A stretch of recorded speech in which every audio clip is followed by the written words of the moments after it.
Muy bien, el texto dice así, versículos 5 al 7, que son los que estamos nosotros considerando, dice, vosotros también. Bueno, ese vosotros son las iglesias de Asia Menor, los creyentes de las iglesias de Asia Menor, a los que fue dirigida esta carta. Así que esta carta está dirigida a creyentes. Lo que estuvimos viendo hasta ahora es un desafío a personas que han sido salvadas por la fe, ¿sí? Vosotros también. ¿Cuál es el desafío? Bueno, poniendo toda diligencia. Es un desafío a poner un gran esfuerzo por lo que va a decir ahora, ¿no?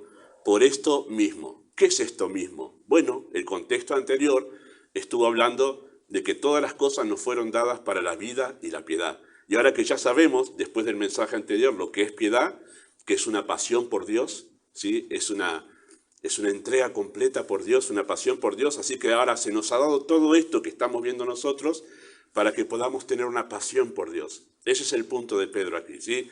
Así que poniendo toda diligencia, por esto mismo, añadid, debemos incorporar a nuestra fe, que nos fue dada por gracia de parte de Dios, debemos añadir virtud, a la virtud debemos añadir conocimiento, al conocimiento dominio propio, al dominio propio paciencia, a la paciencia piedad, a la piedad afecto fraternal y al afecto fraternal amor. Oramos.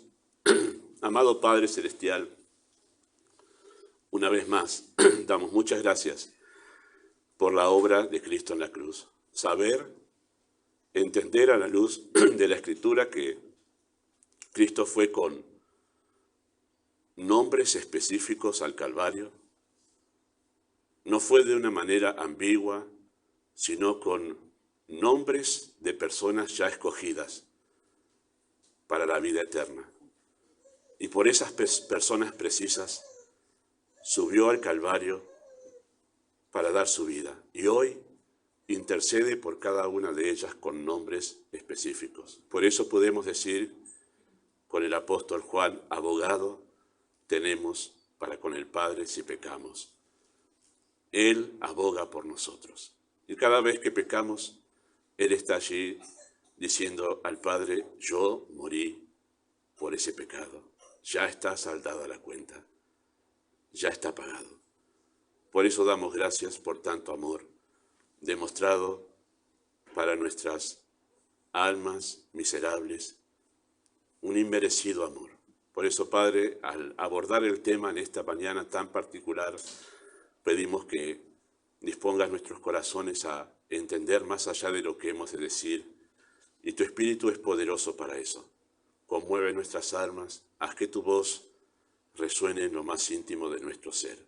Pedimos esto en el nombre de Jesús. Amén. Bueno, llegamos al final de este como detenidos en el tiempo, ¿sí? De versículos 5 al 7, y no se hagan problema que lo que viene después ya es para ver en bloque la enseñanza, pero acá teníamos que detenernos en este texto porque cada una de estas cualidades merecía, obviamente, su explicación, ya que son tan importantes y además es el eje de toda la carta. 5 al 7 es el eje de todo lo que Pedro quiere enseñar a través de esta carta. Todo lo demás que dice en esta carta es simplemente para explicar, justificar, ejemplificar todo lo que está diciendo en 5 al 7 y por eso nos vimos detenidos allí. Bueno, por la gracia de Dios podemos nosotros juntar estas dos últimas cualidades, afecto fraternal y amor, ¿sí? Todo creyente, y es así, todo creyente en mayor o menor medida sabe que Dios diseñó la vida cristiana para que sea vivida en torno a una comunidad de creyentes que se reúnen de manera persistente en un mismo lugar. Esto lo sabemos porque todo aquel que nace de nuevo viene en su ADN espiritual esta célula, la célula que después va madurando y nos dice que tenemos que buscar un lugar donde haya creyentes para reunirnos con ellos, para adorar a Dios. Así que en mayor o menor medida, toda persona salvada sabe, en verdad, que así es la vida cristiana, para poder ser vivida en comunidad con otros creyentes. Ahora, ¿qué tan importante es esta verdad? ¿Y qué cosas implica esta verdad de vivir la vida cristiana en comunidad? Bueno, es lo que pareciera no estar tan en claro, lo que pareciese no estar tan en claro para el cristianismo contemporáneo, ¿sí? Por eso, toda vez que el texto bíblico en cuestión, el que consideramos cada domingo, nos permite a nosotros hacer un énfasis sobre esta verdad de la importancia de la iglesia, el pastor que ustedes tienen en esta iglesia va a aprovecharlo debido a la problemática que nosotros vivimos hoy en día con el tema de los creyentes y la iglesia.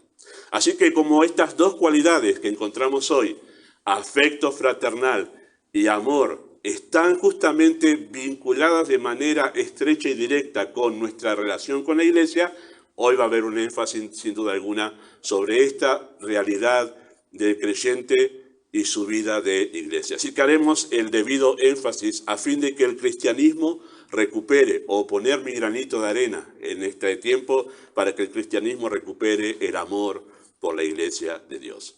Ahora, estas dos cualidades, ¿sí?, afecto entrañable y amor, ¿sí?, corresponden al estudio de esta mañana, y las dos aluden de forma directa y plena a mi relación, ¿sí?, a mí como creyente, mi relación con la iglesia. Y además, por lo que venimos viendo hasta ahora, son la clave para mi crecimiento en la fe. O sea, que yo incorpore en mi vida afecto entrañable y amor por los hermanos en la fe es clave para mi crecimiento en la fe. Pero permítame darles, ¿sí?, en esta mañana, permítame darles a estas dos cualidades el debido contexto, ¿sí? La iglesia tiene una importancia que no siempre tenemos presente. Ustedes tienen un cuadrito allí que alguna vez compartí en las redes sociales, ¿sí?, un gráfico, ¿sí?, para entender cuán importante es la iglesia en el plan de Dios, ¿sí? El cuadrito ahí dice arriba: la centralidad de la iglesia para el desarrollo del plan de Dios es establecida por la Biblia misma. Cuando uno va al Nuevo Testamento, si uno mira un panorama de cuál es el contenido, ¿sí?, del Nuevo Testamento, uno no puede llegar a otra conclusión que el tema sobresaliente es la vida en la iglesia, ¿sí? Los evangelios, Mateo, Marcos, Lucas y Juan, son una transición del antiguo pacto, el Antiguo Testamento, a lo que es el Nuevo Testamento o el Nuevo Pacto, ¿sí? Es la transición. En esos evangelios nosotros vemos como una preparación para lo que es la era de la iglesia. Cristo preparando a aquellos que iban a ser líderes de esa era de la iglesia. Así que es la transición. El libro de los Hechos, tenemos la iglesia en su inicio y su crecimiento y su desarrollo. Así que si usted toma el libro de los Hechos, va a encontrar la iglesia allí. Cómo creció, cómo se desarrolló, cómo se expandió, cómo se fue organizando, cómo se fueron estableciendo el liderazgo. Bueno, todo lo que tenemos que ver con la iglesia está en el libro de los Hechos. Después tenemos un grupo grande de libros o cartas en el Nuevo Testamento que abarcan todas, desde Romanos hasta la carta de Judas, todas, de una manera u otra, el tema es la iglesia. ¿Por qué? Porque está dirigida todas esas cartas a iglesias. Hay algunas cartas, ¿sí?, que están dirigidas justamente a personas, como la carta a Timoteo, individualmente, ¿no? Carta a Timoteo, carta a Tito, carta a Filemón.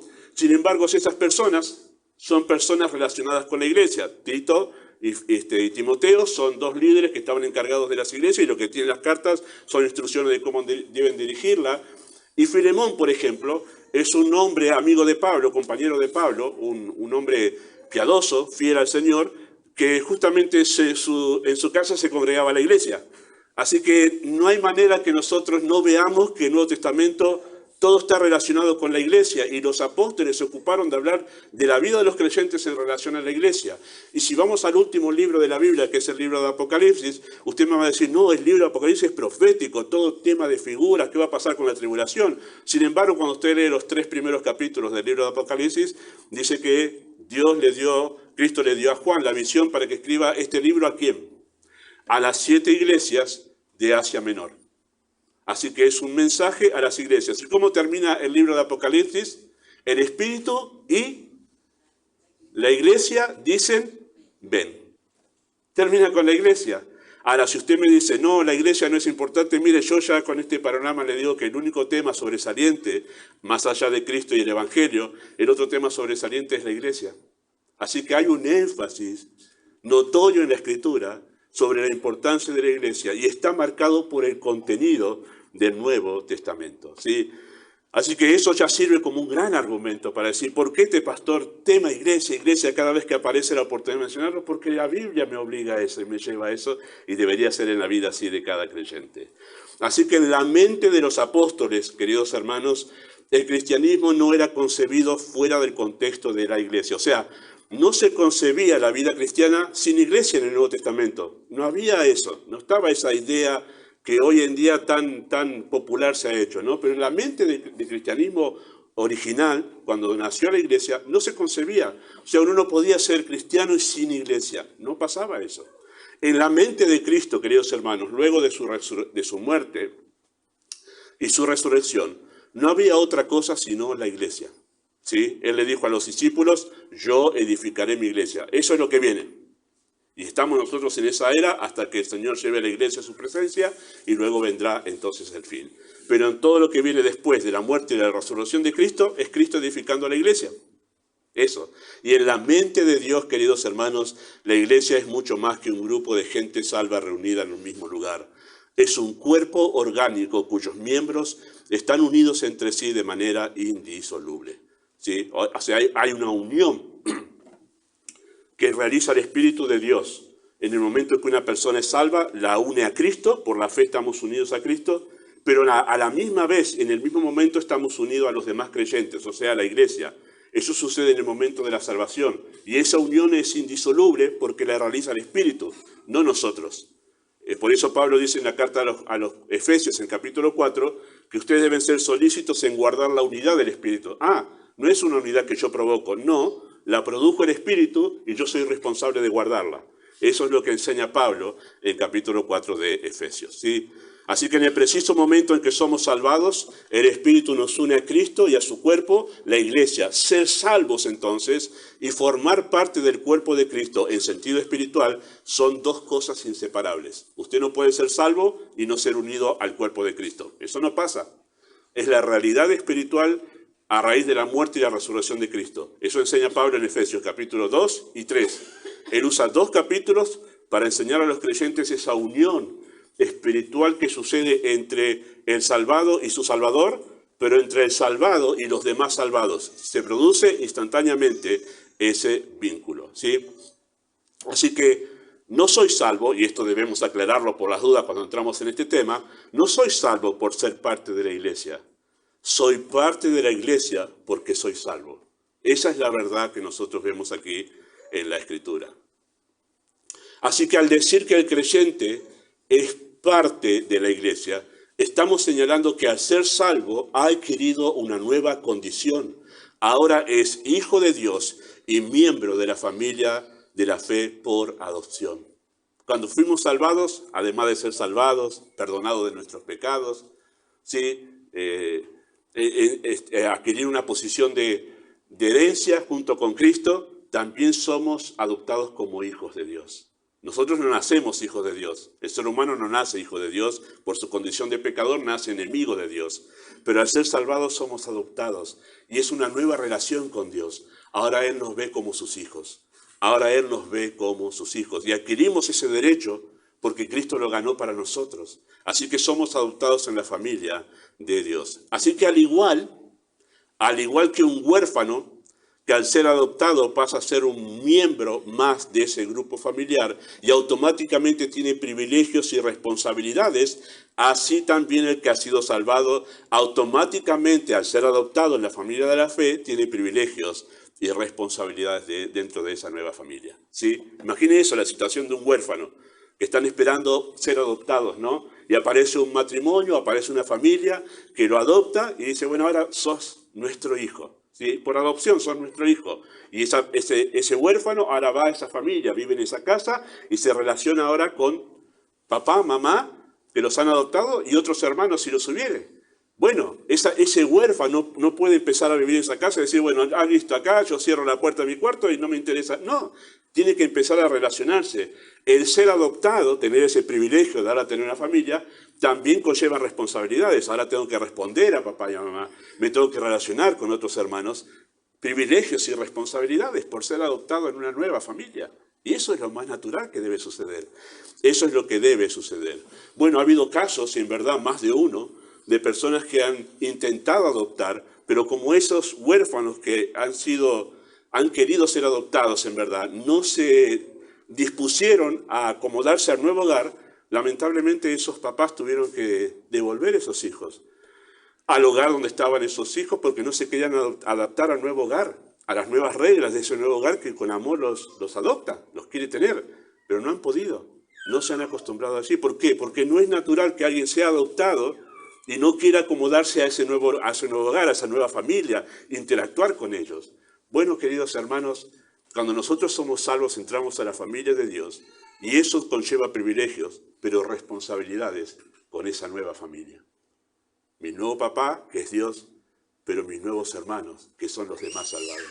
Y eso conlleva responsabilidades. Por eso los apóstoles enseñaron esas responsabilidades a los creyentes en esa nueva familia bajo la frase los unos a los otros. Esa es la frase que utiliza la Escritura para señalar las responsabilidades que los creyentes tenemos los unos para con los otros por ser parte de la familia de Dios. Esa frase está entre 30 y 50 veces en el Nuevo Testamento. ¿Y por qué 30 y 50? Porque algunos están repetidos y algunos las cuentan 2 veces y está hablando de lo mismo. Así que yo opto por los 30 y más por los 50 que son reiterados. No importa cuántos. El asunto es que hay responsabilidades señaladas por los unos a los otros. Si usted va al Nuevo Testamento y encuentra los unos a los otros y usted es creyente, sepa que eso es un desafío a usted para saber cómo relacionarse con los demás creyentes. En sentido positivo, ese los unos a los otros nos enseñan que los creyentes debemos preocuparnos, servirnos, amonestarnos, exhortarnos, amarnos, honrarnos, ayudarnos, perdonarnos, soportarnos, someternos, enseñarnos, aconsejarnos los unos a los otros y tantas cosas más positivas que debemos hacer los unos para con los otros en la familia del Señor.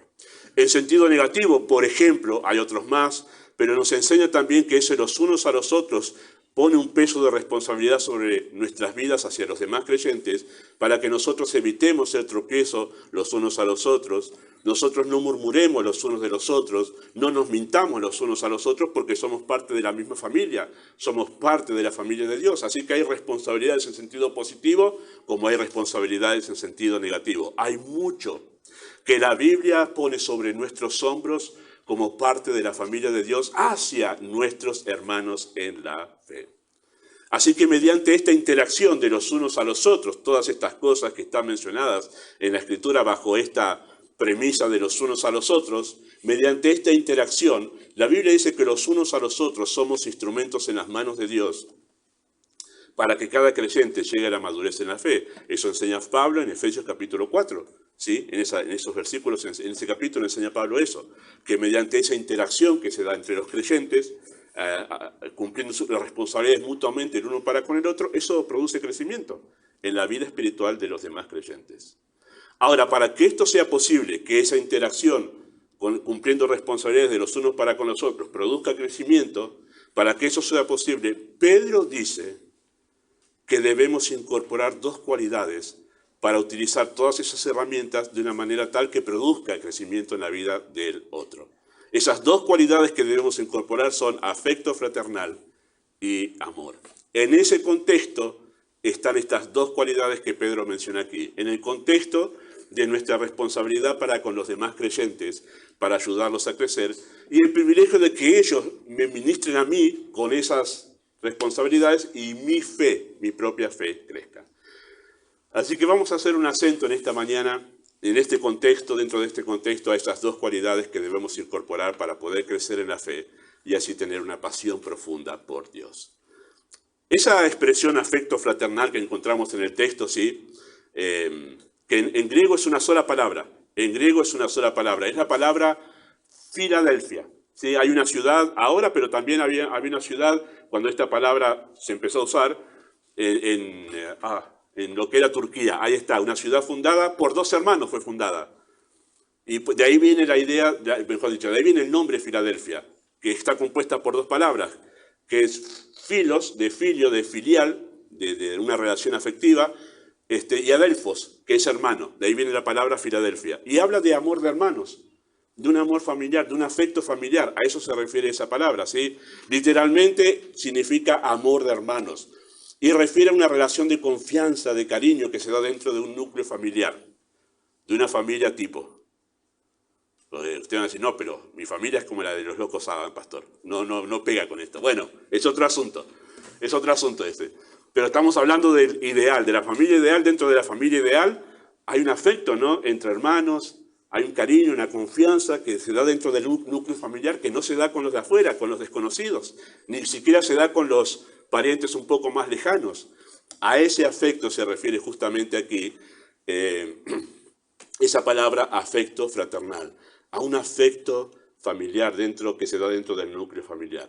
Y la otra palabra que encontramos allí, que es amor, y a veces las intercambiamos, ¿no? Parece como que está hablando de lo mismo, pero en realidad la palabra amor ahí es la palabra ágape, que siempre que está utilizada en la Escritura refiere al amor de Dios. Es el amor que indica la disposición a la abnegación en favor del otro, ¿sí?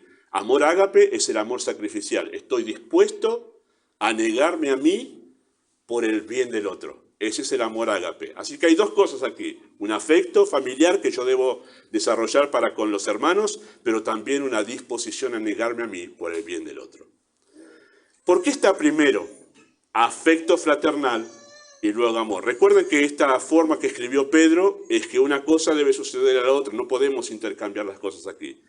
¿Por qué está primero afecto entrañable y luego amor para incorporar en nuestras vidas? Bueno, porque primeramente necesitamos establecer un vínculo de confianza y afecto con los hermanos para luego poder demostrar amor sacrificial, ¿sí?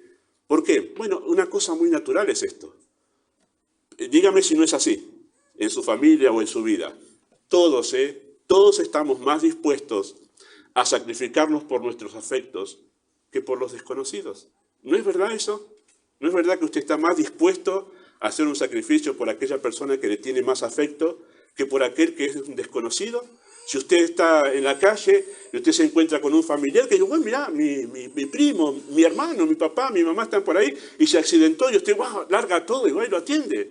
Pero si es un desconocido que se cayó en la moto y dice, mirá, va lento con el coche pero saca la foto y se va. Ni siquiera se baja para ayudarlo porque es un desconocido. Sucede así, ¿no? Sucede de esa manera.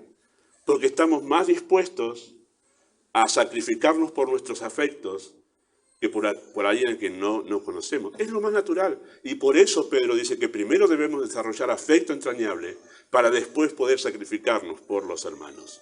Ahora, ¿cuál es la pregunta acá? ¿Cómo se hace esto? ¿Cómo se genera afecto entrañable por los hermanos? ¿Cómo? Bueno, me tengo que ir y orar, Señor, dame afecto entrañable, dame afecto por mis hermanos, Señor, estoy orando y orando y orando, y hacer ayuno y oración. Bueno, es algo, yo digo más simple, pero quizás sea más complicado. Porque nosotros desarrollamos afecto entrañable de la misma manera que desarrollamos o se genera afecto entrañable por los compañeros de la escuela. Ha notado que depende, algunos la primaria y otros la secundaria.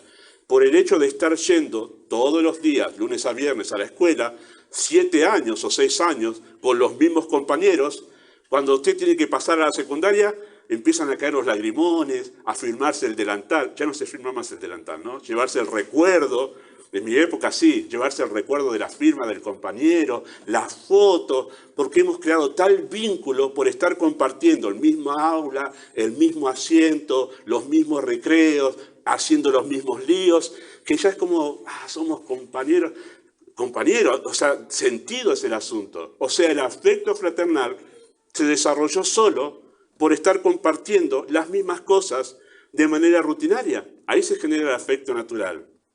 El mismo afecto natural que se genera cuando estoy con mis compañeros de trabajo.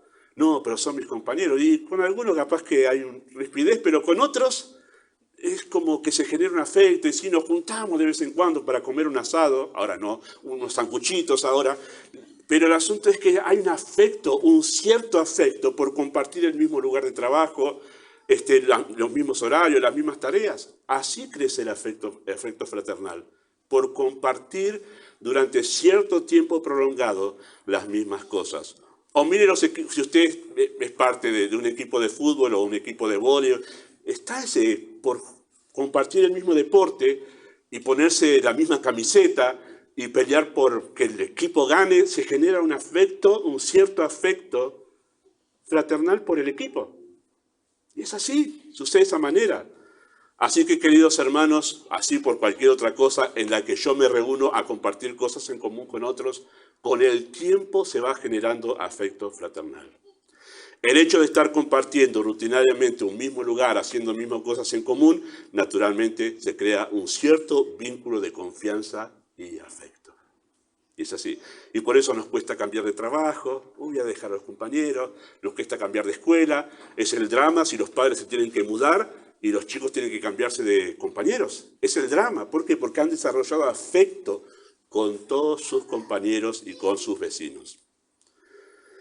Así que de la misma manera, al compartir con los creyentes, no solo tiempo en el culto, sino servicios, actividades en la iglesia y encuentros personales con los hermanos en la fe, se irá generando un vínculo afectivo y de confianza. Créanme que las oportunidades que nosotros programamos para que ustedes puedan tener encuentros con los hermanos fuera del contexto de una reunión, tiene ese propósito. Que ustedes se vinculen con otros en otro contexto. Cuando, por ejemplo, en la reunión de damas le dan tareas para poder colaborar con la actividad de la reunión, que preparar los juegos, que preparar la decoración, no es porque en realidad es la tarea en sí. Es útil, sí, y es lindo cuando lo hacen, pero es una sana excusa para que ustedes se puedan estar en otro contexto, compartiendo, haciendo algo y vinculándose, conociéndose. Esa es la razón, una de las cosas que intentamos promover en la iglesia para dar la oportunidad que se conozcan con otros. Y en ese momento que están haciendo tareas juntos, dicen, wow, mirá vos, esta semana estuvimos ahí limándonos un poquito el uno al otro con Ezequiel Navarro, haciendo un poquito de lío acá con la pintura. Pero fue linda la charla, creo que fue linda, ¿no, Ezequiel? Ahí está, muy bien. Y pude notar esto con Ezequiel, no te avergüences, pero pude notar, que hace rato que nos charlamos así, cómo ha crecido Ezequiel en estos 3 años, 4 que estás aquí con nosotros. Del Ezequiel que llegó en aquel momento, ahora hay como una madurez que fue lindo compartir tiempo. Pero eso no pasa en este momento de la reunión, no estamos haciendo toda una rutina, es compartiendo. Y creo que nos vinculamos más, ¿verdad? Sí, está muy bien. Nos queremos más ahora. Es así, sucede de esa manera. Es por eso que usted aproveche esas oportunidades. No diga, bueno, no, sí, no, ¿sabes qué te pasa? No, mira, vos haces, las mujeres, no. Vos haces la tarjetita, yo le pongo el texto y ya está, arreglamos. No tiene ese sentido. Para eso lo mandamos a hacer a la imprenta y listo. El asunto es que ustedes se vinculen. Eso, como otras cosas, encuentros con hombres, encuentros con matrimonios. Porque es en el hecho de que ustedes se relacionen con los demás y se conozcan, y después se visiten y se acompañen y compartan cosas juntos y servicios juntos, que se genera afecto entrañable. Esa relación de afecto y de confianza que no se da en un contexto donde usted es una visita nomás en la iglesia, sino donde usted se relaciona con los demás. Bueno, después de eso, que se genera ese afecto entrañable por el hábito de estar con los hermanos y de compartir cosas con ellos, lo que sigue es una disposición a demostrar amor abnegado por esos hermanos que ahora conozco, que ahora como que hay un lazo, y que si no estoy, los extraño, ¿sí? ¿No le pasa a usted que se va? Es un drama pensar, para mí como pastor, a esta altura de 7 años que llevo aquí, es un drama pensar en tener que no estar un domingo, por ejemplo, porque realmente es me gusta estar todas las reuniones con ustedes, verles las caras, estar aquí, es un afecto que se ha desarrollado por simplemente estar e interactuar con ustedes y orar por ustedes, obviamente, y pensar en la semana por ustedes, ¿no? Es así, sucede de esa manera. Lo que sigue después es entonces el amor y la disposición a sacrificarme por el otro. Así que el afecto entrañable es el puente a través del cual puedo extenderme al otro con una disposición de amor sacrificial. ¿Sí? El afecto entrañable rompe la barrera de los prejuicios que me impiden acercarme al otro con buena disposición. ¿Sí? Los prejuicios son barreras imaginarias muy fuertes.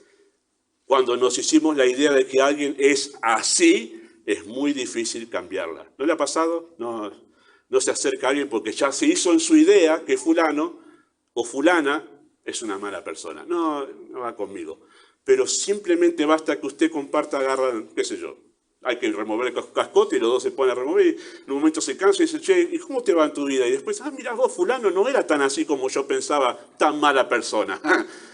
Se rompe ese prejuicio cuando nosotros nos vinculamos con el otro y compartimos tiempo juntos. Nos damos cuenta, mirá vos, yo pensé que eras un antipático y al final mirá que sos un simpático de aquellos. Cosas así.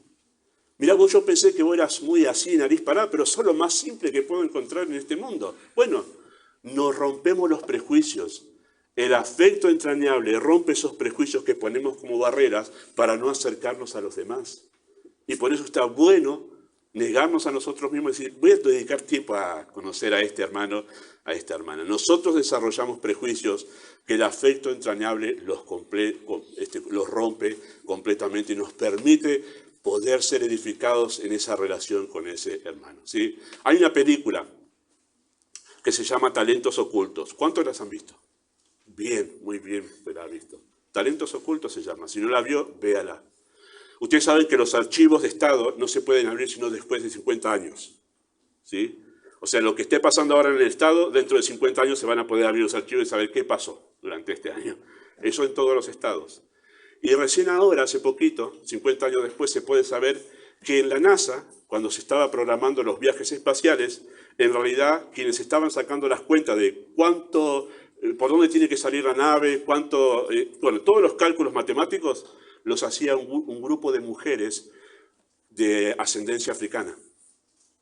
Pero nadie dijo nada en su momento de eso. Ahora se conoce que eran todas mujeres muy inteligentes, se las llamaban las computadoras humanas, estaban haciendo todos los cálculos.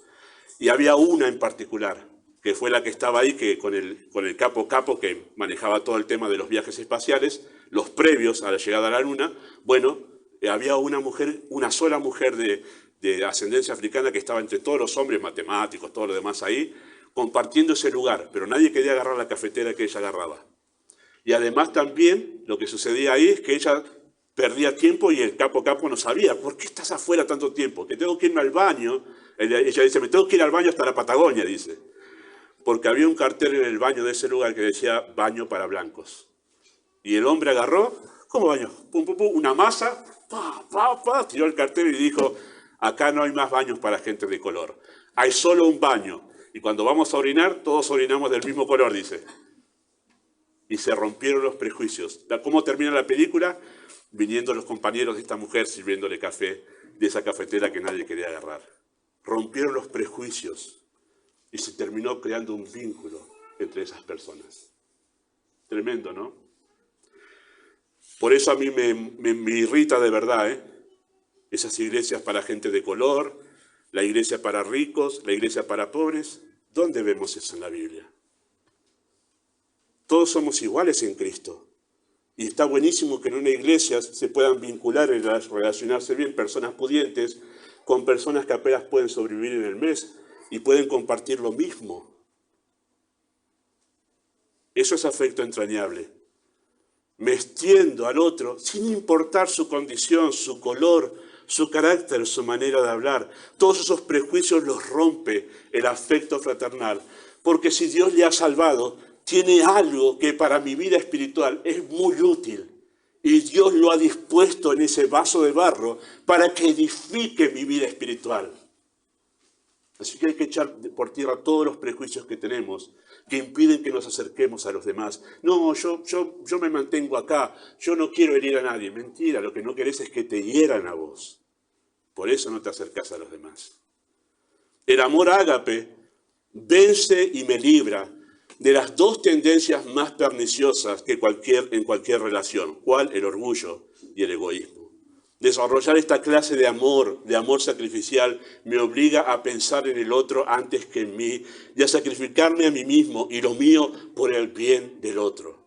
Pablo unió estas dos cualidades, amor afectivo y amor ágape, las unió en un solo pasaje. En Filipenses capítulo 2, versículo 1 al 4, él lo dijo de esta manera. Lo mismo que Pedro dijo aquí, Pablo lo detalló en este pasaje. Escuchen, creo que está aquí.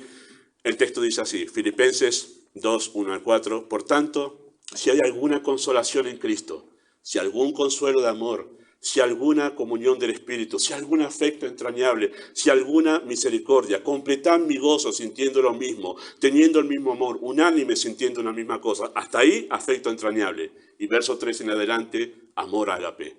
Nada hagáis por contienda o por vanagloria, antes bien con humildad, estimando cada uno a los demás como superiores a él mismo, no mirando cada uno por lo suyo propio, sino cada cual también por los otros. Usted me dice, ¿cómo podemos explicar afecto entrañable y amor? Filipenses 2, 1 al 4, porque ahí están las dos cosas. Las dos cosas están allí. Y cuando Pablo dice estimando a los demás como superiores a él mismo, no dice, no, vos sos más inteligente que yo, vos sos más lindo que yo, vos sos más todo que yo. No, lo que está diciendo es que las necesidades del otro se vuelven más importantes que las mías. Entonces estoy dispuesto a negarme a mí, a mis necesidades, para extenderme a las necesidades del otro. Eso es amor ágape. El afecto entrañable y el amor son como los amortiguadores en un vehículo. ¿Han visto, no? Yo ahora que con el vehículo estoy como fanático ya. Me encanta manejar. Y no conozco mucho, ¿sí? Por las dudas. Así que si me ven a calle, apártense en costeños. El afecto entrañable y el amor son como los amortiguadores en un vehículo. Disminuyen el impacto que produce el tener que reprendernos, amonestarnos, enseñarnos, disciplinarnos, aconsejarnos e incluso someternos los unos a los otros. Usted dice, ¿cómo hacemos eso? ¿Cómo lo amonesto? Yo sé que ahora hizo algo mal. ¿Cómo me acerco? Bueno, afecto y entrañable. Equípese con eso para que usted cuando vaya a reprender, a exhortar, a hacerle ver algo que está mal al otro, incluso animarlo a sujetarse, porque debemos sujetarnos los unos a los otros, usted pueda amortiguar el impacto de algo que no es tan lindo decir. Entonces, afecto y entrañable son como que amortiguan el impacto de cosas. Yo a veces me ha saltado la térmica, y después tuve que mandar mensajes, algunos por allí, perdón, no quise ser me pareció que fue un poco duro, y amortiguar el impacto de lo que significa cumplir todas estas responsabilidades con el otro. Porque no es sencillo, vamos a decir la verdad, no es sencillo llamar la atención a otro, ¿verdad? No es sencillo, y más, cuando pasa algo grave y serio, no es tan sencillo. Es más, tendemos más a protegernos a nosotros, no, yo no digo, se lo dejo al pastor a eso. Es un caso para el pastores, ¿no? Porque no es tan sencillo. Hay que tener mucho amor y hay que desarrollar mucho afecto entrañable para que cuando vamos a decirle al otro, nos cuidemos mucho de que no sea porque a mí me molesta, sino porque quiero ayudarlo a mejorar. Y no es tan sencillo eso, hermanos, ¿eh? Porque a veces más vamos a llamar al otro porque a mí me molesta lo que está haciendo y me irrita, y en lugar de decir, no, quiero que crezcas, quiero que te asemejes más a Cristo. Quiero que dejes esto que es perjudicial para tu vida. Hacer la diferencia entre una cosa y otra la hace esto, afecto entrañable y amor. Bueno, en la familia pasa eso, ¿no? ¿Cuántas veces nos enojamos con el otro porque está haciendo algo que me molesta? Pero no estoy pensando en ayudarlo. Deja de hacer eso y así yo estoy tranquilo. Bueno, eso no es ni afecto entrañable ni amor. ¿Qué quiere decir? Que cuando hay afecto entrañable, se va a notar en la manera en que nosotros nos acercamos al otro para tratar estas cosas. Bueno, uno lo reta todo, ya está, y no le habla y dice, pero te lo hago para tu bien. No le hace ningún bien, ¿no? Empeora todavía la relación. Así que son como los amortiguadores. Afecto entrañable y amor actúan como el aceite en el motor de un vehículo, ¿no? ¿Qué hace el aceite en el motor de un vehículo? Reduce los daños que se producen por la fricción de los metales. Eso es lo que hace el aceite en el vehículo, ¿no? Así que es así el amor y el afecto entrañable. Nos obligan a desarrollar actitudes de amabilidad y de gentileza que reducen los daños que pueden producir la fricción y mantiene la temperatura en un nivel óptimo. Cuando usted ve el cosito de la temperatura subir, usted sabe que alguno de los líquidos en el coche no está funcionando bien. O el agua está mal de refrigerante, o el aceite está mal, está faltando, porque está subiendo la temperatura.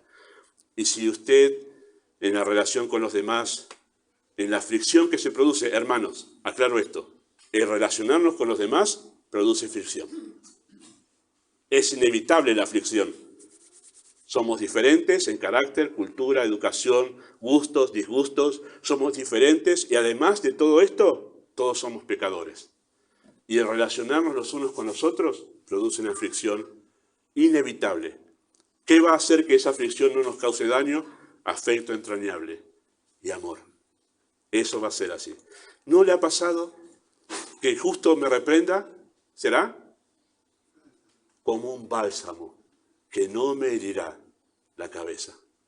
Cuando el justo reprende, lo hace de tal manera que no daña, sino ayuda al otro a crecer. Me dio un palazo, pero ¿sabes qué lindo que fue? La verdad que lo necesitaba ese llamado de atención así fuerte. La verdad que me vino bien. Sí, fue duro, me lo dijo y no se lo guardó, pero me lo dijo con tanto afecto y cariño que me ayudó.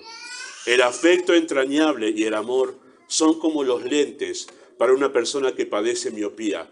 Corrige esa visión defectuosa de la iglesia y del servicio, ¿sí? Cuando usted no usa como lentes el afecto entrañable y el amor, se lo saca y usted ve, no, toda esta gente no, acá en esta iglesia yo no me relaciono, acá son todos pecadores. Y obvio, no hay otra cosa en la iglesia más que pecadores salvados, pero pecadores al fin. Cuando usted se pone los lentes del afecto y del amor, sí, puedo relacionarme con estos pecadores porque yo también soy pecador. No voy a la iglesia porque son todos hipócritas. ¡Wow! ¡Qué sincero que sos! Sincero que sos. ¡Qué honesto que sos! Y no vas a poder ir a ninguna iglesia, porque en cualquiera que vayas habrá pecadores con serios problemas de honestidad. Pero el afecto entrañable me corrige esa visión distorsionada que a veces tenemos de la iglesia, ¿sí? Esa visión distorsionada que pensamos en verdad, y no solo de eso, sino del servicio. No vemos ya el servicio como una oportunidad para satisfacer nuestra necesidad de sentirnos útiles, sino de ayudar. Yo acá no me dan ningún lugar a mí, y yo necesito tener un lugar para poder servir. Y en realidad es una vidriera para satisfacer la necesidad que todos tenemos de sentirnos útiles y valiosos. Y no estoy pensando en un servicio a los demás. El afecto entrañable y el amor me cambian esa visión por completo y digo, no es para mí esto es para ayudar a los demás. El afecto entrañable y el amor son como un espejo donde podemos vernos reflejados en las vivencias del otro. Si nosotros venimos con los humos bien altos, sí, en esta iglesia la verdad que sí me necesitan a mí. Acá no saben nada, acá todo, y sí, la verdad que hacía falta yo acá. Esa idea, ¿no?, que tenemos. Ahora sí que va a cambiar la cosa. Ahora que yo llegué, ahora que soy miembro de esta iglesia, ahora todo va a andar muy bien. Bueno, cuando nos ponemos afecto entrañable y amor, nosotros nos vemos reflejados. O sea, cuando nos empezamos a conocer al otro, decimos, mirá vos, tiene los mismos problemas que yo. Mirá vos, tiene las mismas luchas que yo. Mirá vos, ahora entiendo por qué llegaba tan con esa cara a la iglesia, porque ahora entiendo lo que estaba viviendo en su casa. Y entonces es como un espejo donde yo puedo simpatizar con el otro. Eso hace el afecto entrañable y el amor. Me ayuda a entender, a comprender la situación del otro, a saber qué está viviendo y entenderlo por qué está así, por qué está con ese padecimiento, por qué tiene esas actitudes, por qué tiene esas reacciones. Ahora entiendo, mirá vos lo que está viviendo, es una tremenda lucha. O, mirá vos, claro, este pecado no lo puede vencer. Es como yo que no puedo vencer este otro pecado, es como un espejo donde nos vemos reflejados. Y cuando podemos nosotros simpatizar con el otro, es cuando estamos ejerciendo afecto entrañable y amor. Así que si tomamos en cuenta, queridos hermanos, la estructura gramatical de esta lista de 2 de Pedro 5 al 7, si tomamos en cuenta esa estructura gramatical, la cual ya hemos explicado nosotros, nos damos cuenta que la relación que desarrollo con la iglesia local es el punto clímax en el crecimiento de mi fe. Queridos hermanos, un creyente maduro no es aquel que sabe mucho de teología, sino es aquel que ha aprendido a relacionarse de manera afectuosa y con amor ágape con los demás creyentes. Ahí tenemos un creyente maduro, alguien que sabe relacionarse con los demás de una manera afectuosa y de una manera amorosa con el amor sacrificial de Dios. Ahí tenemos un creyente maduro. Así que esta verdad, queridos hermanos, esta verdad convierte a la iglesia local en una necesidad de primer orden. Si entendemos nosotros la importancia de crecer en la fe, si entendemos nosotros que todo esto produce mi crecimiento en la fe, que Dios lo dispuso así, entonces la iglesia local tiene una importancia de primera necesidad en nuestras vidas espirituales. Queridos hermanos, nadie va a crecer en la fe, ningún creyente, si no desarrolla una relación de afecto y amor con los demás creyentes. No vas a crecer, no va a pasar eso y siempre permanecerás como un niño en la vida espiritual. Entonces, ¿asumirás este desafío? ¿Asumirás este desafío? ¿Estarás dispuesto a negarte a ti mismo por amor a la familia de la fe? Bueno, ese es el desafío que presenta el texto, por medio del cual podrás crecer y madurar y tener una pasión por Dios inigualable. Amado Padre Celestial, nosotros damos muchas gracias. Muchas gracias, Padre, por tu palabra, pero también por la manera en que tú has determinado que nosotros lleguemos a la semejanza de Cristo. El tener que relacionarnos con otros pecadores como nosotros nos humilla, desarrolla en nosotros humildad, destruye nuestro egoísmo, las cosas más perniciosas de nuestra alma. Todo está pensado de una manera sabia.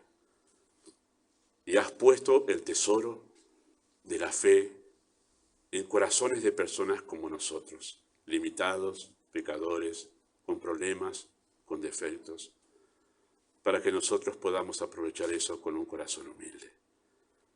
Forma de esta iglesia una iglesia donde se pueda percibir que hay afecto y que hay amor los unos por los otros.